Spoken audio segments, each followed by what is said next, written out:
Salut la compagnie, j'espère que vous êtes bien sanglés dans votre baquet, puisqu'aujourd'hui on se retrouve sur le circuit de Chamblay dans le 54 pour le premier vlog de la saison 2021. Il est 8h30 du matin, il fait 2 degrés malgré le soleil qui brille comme en été. Les températures sont pas là du tout, je suis en train de perdre mes doigts à force de tenir le téléphone. Aujourd'hui, donc premier vlog de l'année sur la chaîne. On va parler un petit peu plus en détail de la saison 2021, de ce qui nous attend, de la voiture que j'aurai la chance de piloter aussi. On va voir ça un petit peu plus en détail. Et on fera également un petit point sur 2019-2020. Vous parler un petit peu de ce qui s'est passé pour fixer l'arrière-plan.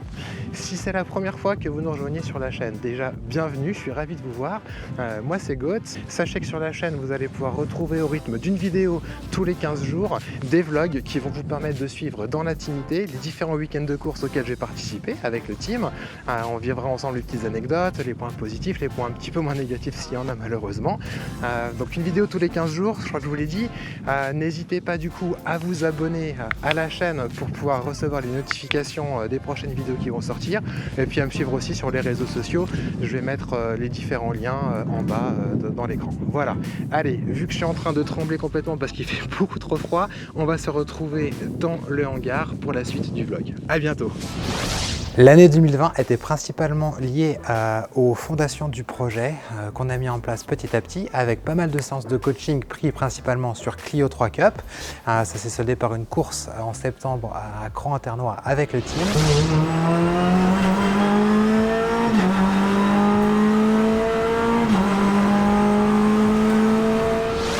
Également pas mal de karting qui ont permis de tester le mental, la stratégie de course et aussi l'endurance. Ça paye pas de mine comme ça, mais c'est vrai que faire des sessions de 45 minutes d'affilée en kart, ça fait travailler un petit peu tout ça. Donc on voit un peu comment est-ce qu'on réagit quand on est sous contrainte et fatigué. Donc c'était très enrichissant. Et du coup, ça m'a permis d'être complètement d'attaque pour démarrer cette saison 2021. Aujourd'hui, petite journée de formation pour découvrir le nouveau véhicule que je vais piloter sur la saison, la Seat Supercopa MK2, et j'aurai la chance de pouvoir courir en Coupe de France des circuits sur 7 étapes à travers toute la France. Donc on va commencer avec les Dénons le week-end prochain, on ira ensuite à Pau, à Nogaro, on retournera à Cran-Internois en septembre, ensuite Le Vigan, Le Mans et on terminera à Dijon-Prénois.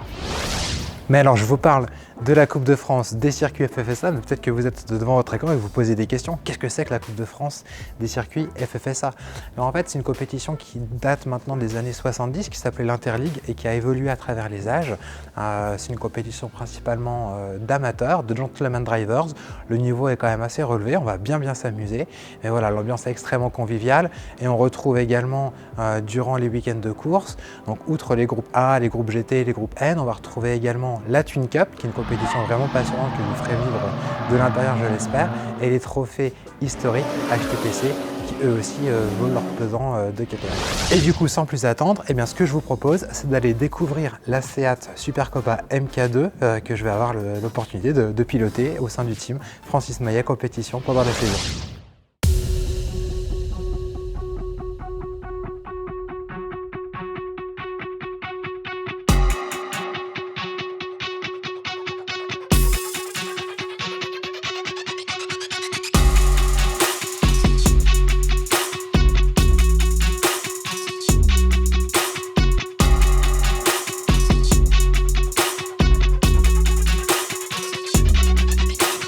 Lancée en 2010, la Seat Supercopa possède une apparence bodybuildée qui lui confère un charisme respectable et le mimétisme avec une WTCC est troublant.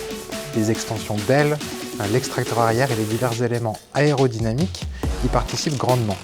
Sous le capot, on retrouve le 4 cylindres turbo 2 litres TFSI du groupe Volkswagen et développant ici 301 chevaux et 340 Nm de couple, donc ça envoie du pâté. Il s'agit du même bloc que celui équipant le coupé Volkswagen Scirocco GT24 et accouplé à la même boîte de vitesse DSG à 6 rapports et double embrayage. L'Espagnol et l'Allemande partagent ensuite le même empattement à 2 mm près, ainsi que le même système de freinage Aperazzi, avec des disques de 362 mm et étriers à 6 pistons à l'avant, les disques de 255 mm et étriers flottants à l'arrière. Les similitudes se poursuivent jusqu'à leur masse affichée à 1130 kg. À l'intérieur du cockpit, On retrouve un habitacle complètement épuré digne d'une voiture de course avec la grosse pédale de frein en plein milieu. Comme c'est une boîte automatique, on freine effectivement avec le pied gauche quand le pied droit reste positionné près de l'accélérateur.